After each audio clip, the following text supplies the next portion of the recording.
Bem, amigas e amigos da rede mundial de computadores, estamos começando para você, ouvinte de extrema qualidade e bom gosto, mais um NMO, na minha opinião, podcast.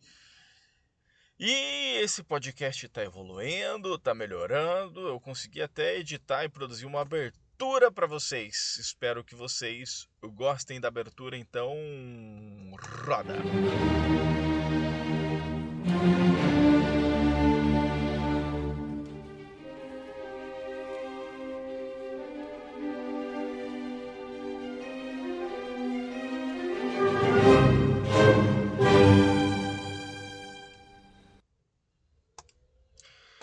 Gostaram da abertura do canal?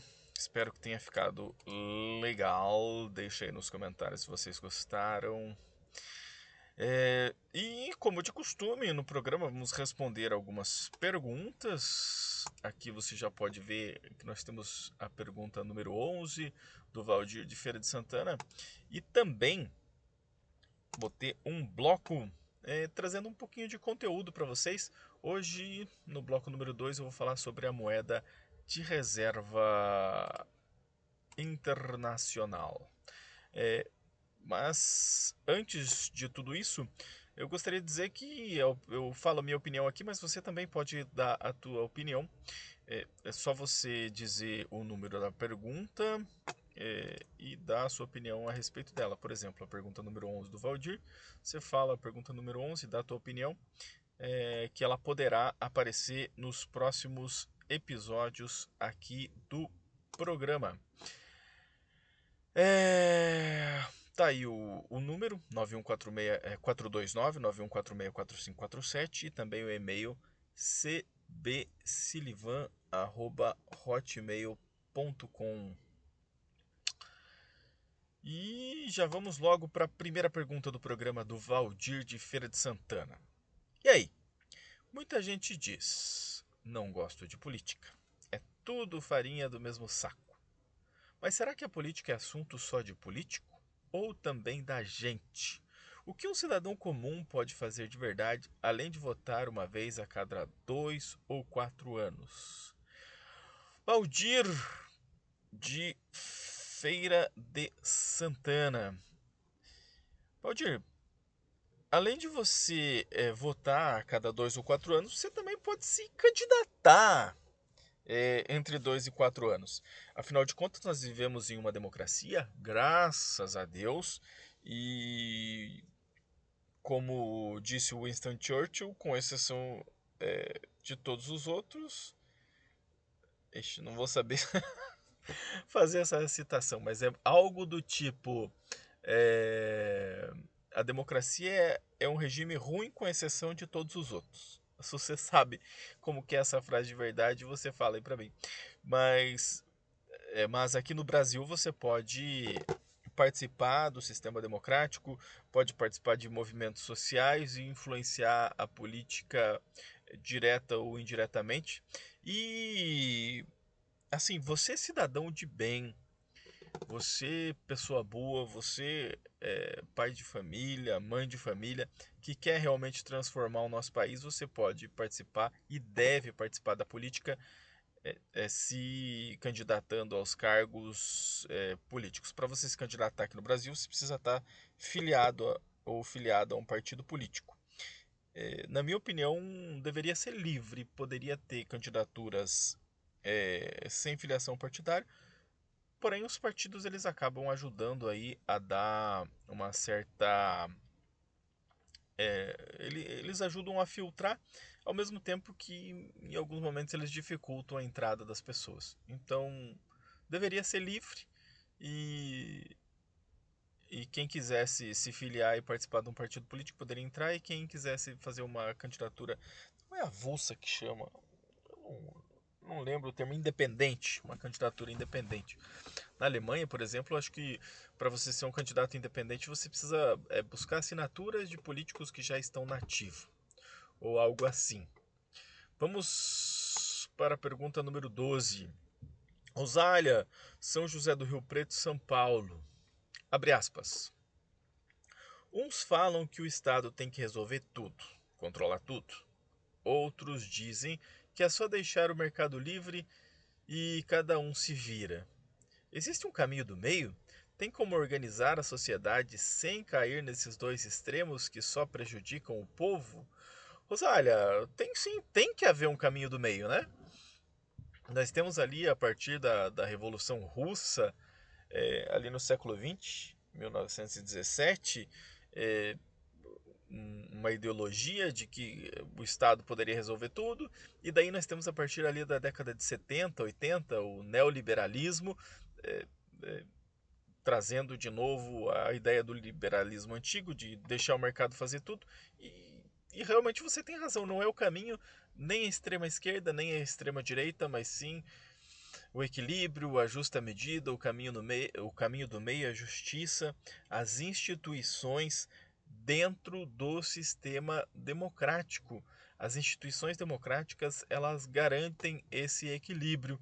Quando a sociedade está passando por muitas dificuldades, ela cobra as suas representantes e os seus representantes e eles podem prestar serviços à população.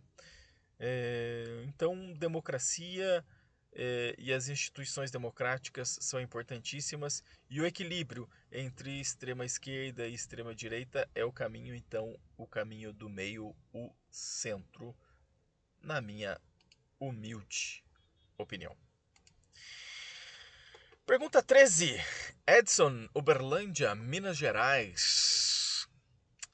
Todo mundo fala em corrupção, mas muita gente acha que é só roubar dinheiro público. Quais são as outras formas de abusar do poder e prejudicar a população?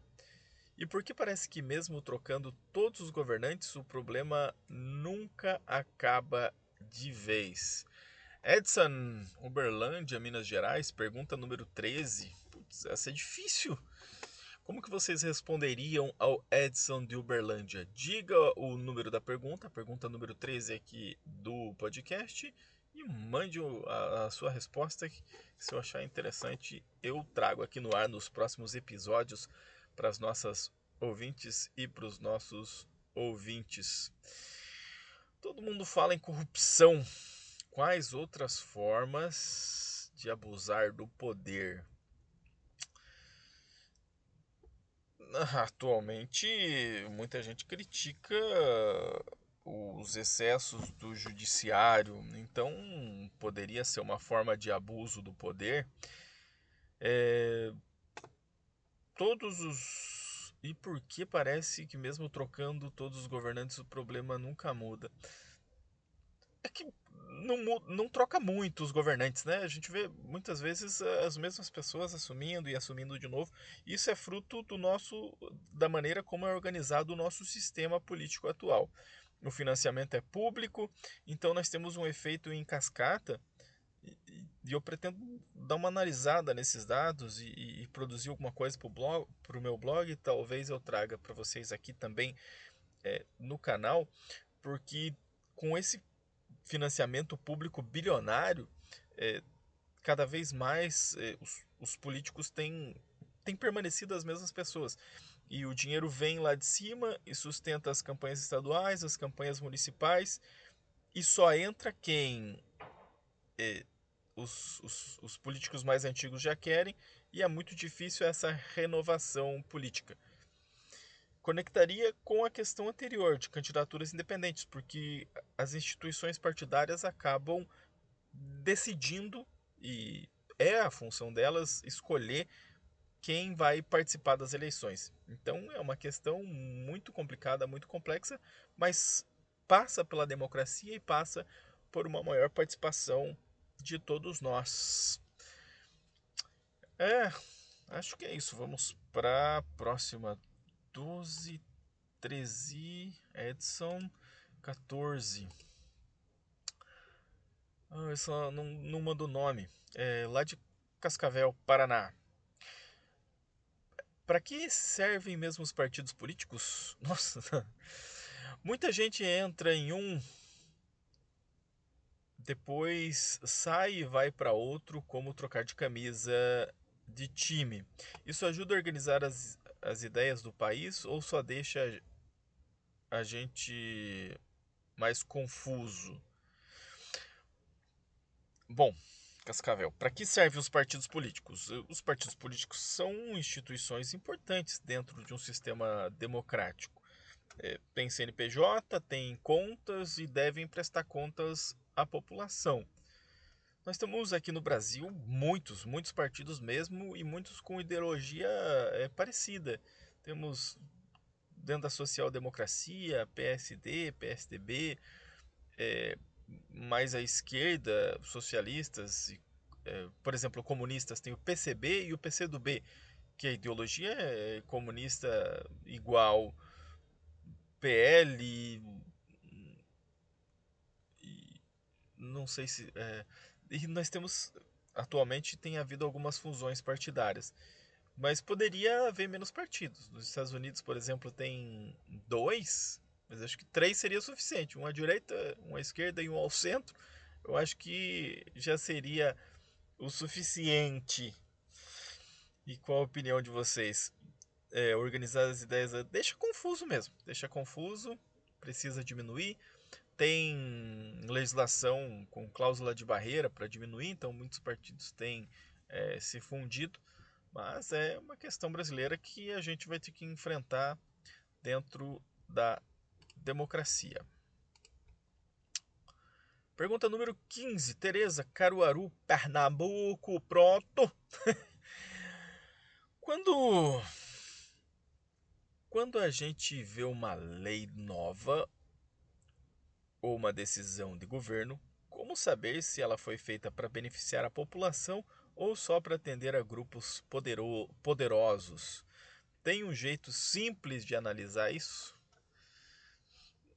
Tem um jeito muito simples, porque há toda a articulação que acontece dentro do Congresso e muitos grupos poderosos fazem lobby lá dentro. Até onde eu sei, nos Estados Unidos o lobby é muito maior, mas aqui no Brasil tem muito lobby, então é muito difícil para a população. É importante o papel da imprensa em divulgar e fazer as críticas a essas legislações. Tem muitas leis que acabam não passando e não sendo aprovadas devido à pressão popular. Mas é muito difícil, Tereza, essa questão aí. Encerramos o bloco de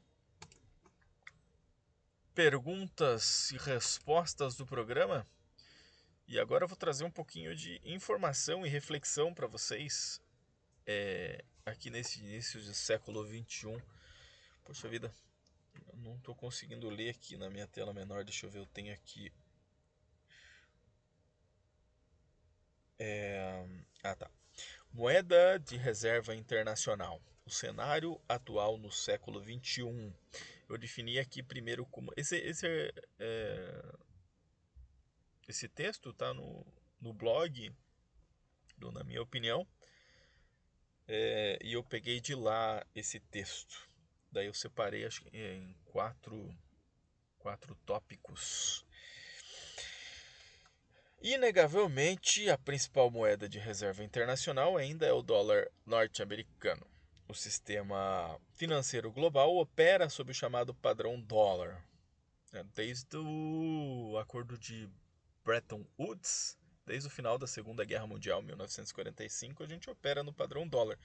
Até 1971 a gente operou no padrão dólar ouro e atualmente é só moeda fiduciária. Ou alguns preferem um não sistema. Esse não é um sistema desde 1971, quando o presidente Richard Nixon encerrou a conversibilidade direta do dólar em ouro, em gold. 2. Papel moeda. Para compreendermos o cenário, vale lembrar que uma moeda é um ativo financeiro que viabiliza a troca de bens e serviços através de três funções principais. Para um ativo financeiro ser moeda, para algo financeiro ser moeda, precisa cumprir três funções: unidade de conta, reserva de valor e meio de pagamento. A unidade de conta é para facilitar, né? 1, 2, 3, 4, 5 reais. Nós temos moedas de R$ 1, Temos notas de R$ 2, notas de 5, notas de 10, notas de 20, notas de 50, nota de 100 e nota de 200, que existem alguns que dizem que ajuda na corrupção. Nós tivemos perguntas sobre corrupção no programa de hoje e é muito diferente de você ter uma mala, e já teve malas de dinheiro aqui no Brasil, né, circulando por aí.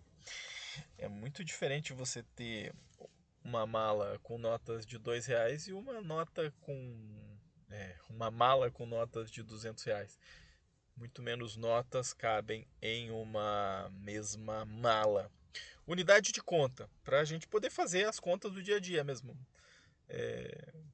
O pão vale R$ 15 o quilo.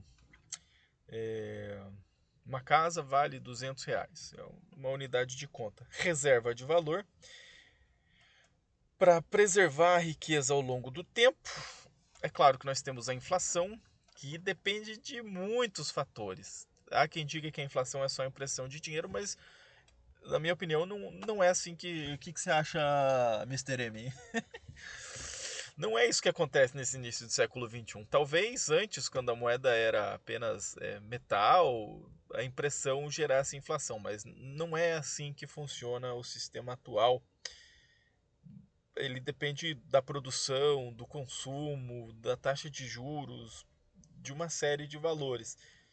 Porém, você tendo essa unidade de conta, você tem uma reserva de valor, pelo menos durante o período de um ano, você projeta ali quanto que vai ser a variação de preço naquele ano, né? Se as coisas vão subir ou vão descer, que seria a inflação. Tem uma taxa de inflação oficial divulgada pelo governo. Uma maneira de você tentar fugir dessa inflação seria você comprar aqui no Brasil títulos do Tesouro Selic, que eles acompanham a taxa de juros, ou títulos indexados à taxa Selic. Eu não lembro qual que é os títulos que pagam a inflação mais uma taxa real. Seria uma maneira de você fugir dessa perda de valor da reserva de valor, que é uma das funções aí da moeda.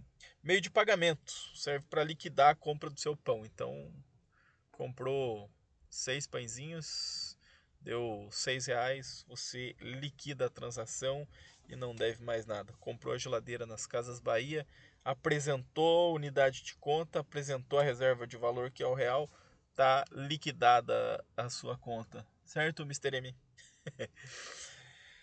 O dólar cumpre esses requisitos? Sim, o dólar cumpre esses requisitos. Cumpre não só lá nos Estados Unidos, como em todo o mundo.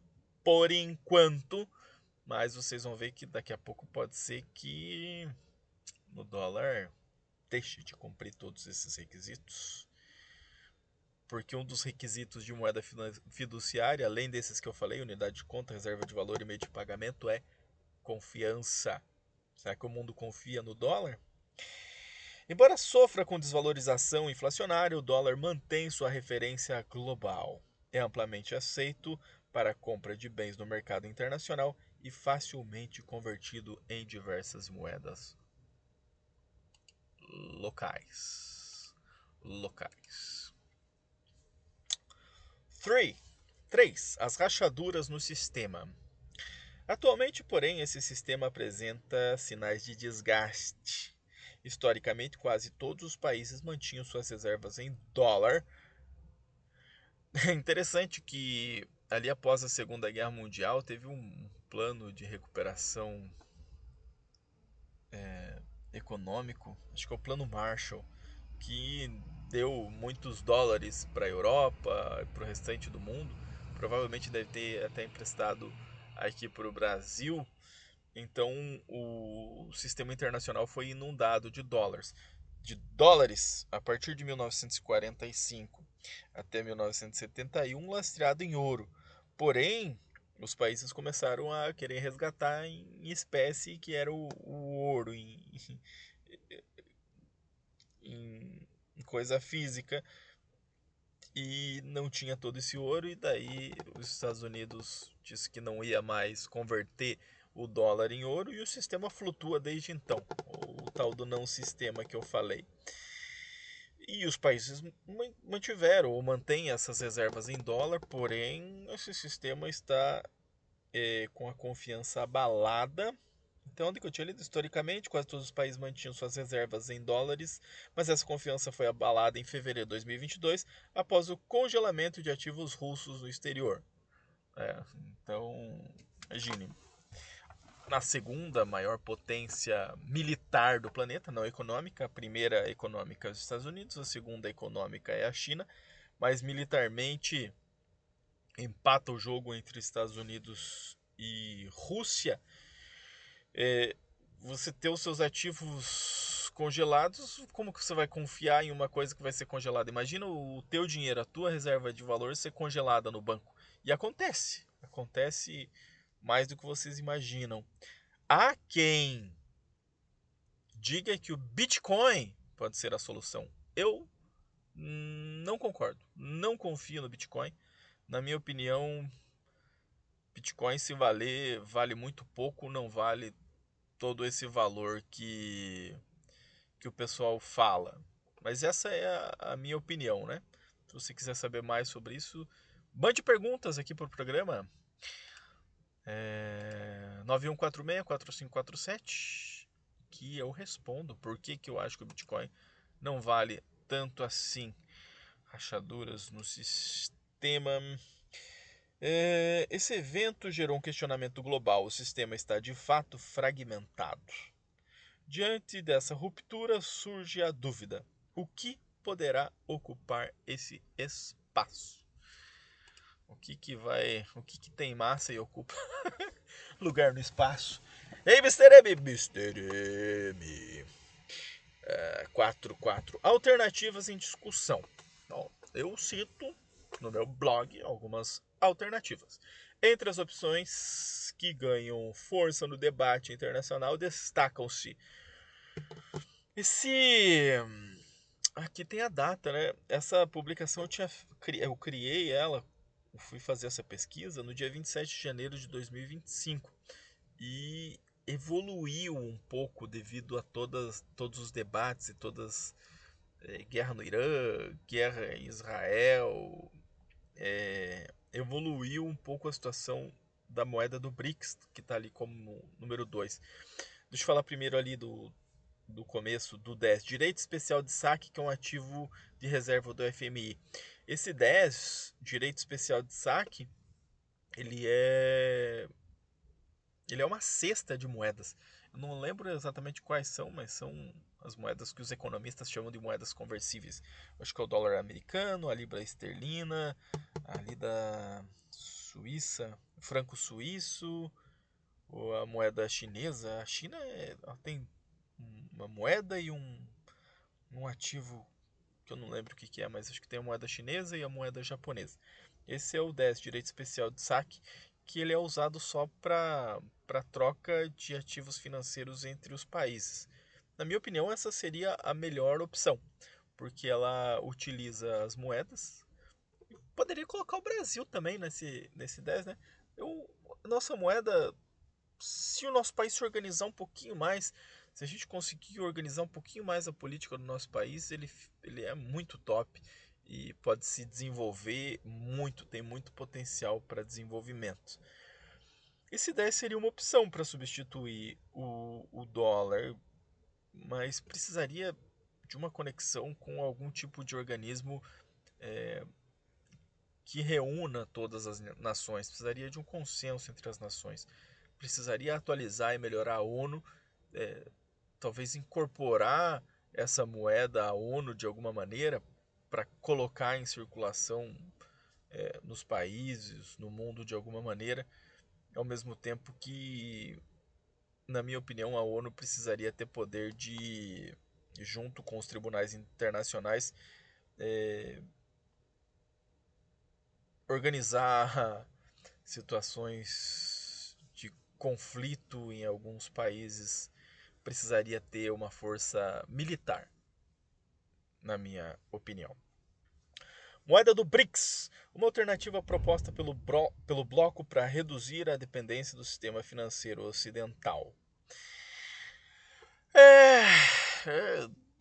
Mas como eu tinha escrito isso antes de de todos esses BOs, os Estados Unidos têm tentado enfraquecer esse BRICS, né? Esse bloco, esse grupo que se reúne e discute questões relativas a países em desenvolvimento. Acho pouco provável que ele assuma o lugar do dólar. Positivo e operante, minhas jovens e meus jovens que acompanham o meu canal. Então hoje nós tivemos perguntas, tivemos a nova abertura aqui do canal. E é isso, muitíssimo obrigado pela sua audiência, pela sua companhia. Espero que você ouça os próximos programas e interaja conosco aqui através dos canais, sei lá, do número que está disponibilizado e do e-mail que está disponibilizado aí para vocês. É isso, vamos ver se eu crio aí na frente o fechamento do canal. Como não tem fechamento, a abertura vai pro fechamento também. Positivo? Tchau, até o próximo!